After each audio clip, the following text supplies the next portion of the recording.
బిర్యానీ ఎలా చేయాలో చూసుకుందాం. ముందుగా ఆనియన్స్, పచ్చిమిరపకాయ కట్ చేసుకుందాం.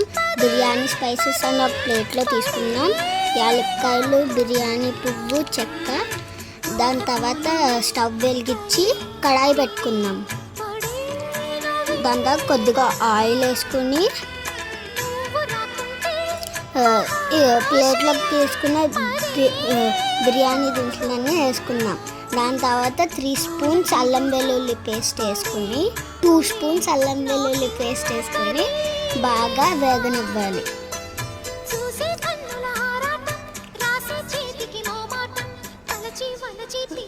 వేగాక మన ఆనియన్స్, పచ్చిమిరపకాయలు అందులోకి వేసుకుందాం. ఆనియన్స్ బాగా వేగాక 3 గ్లాసెస్ వాటర్ వేసుకుందాం. ఎందుకంటే నేను 2 గ్లాసెస్ రైస్ తీసుకుని నానబెట్టాను కాబట్టి.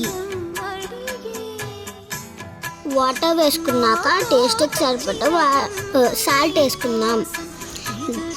సాల్ట్ వేసుకున్నాక నానబెట్టుకున్న బియ్యాన్ని అందులో వేసుకుందాం. వాటర్ బాయిల్ అవుతున్నప్పుడు నానబెట్టుకున్న బియ్యాన్ని వేసుకుందాం. ఇప్పుడు 5 to 10 minutes మూత పెట్టి వదిలేద్దాం. కొంచెంసేపు ఉన్నాక చూస్తే కొంచెం వాటరీగా ఉంది. అందుకే ఇంకో 2 minutes మూత పెట్టి వదిలేసా. కాసేపు వచ్చి చూస్తే బాగానే ఉడికింది. సూపర్గా ఉడికింది.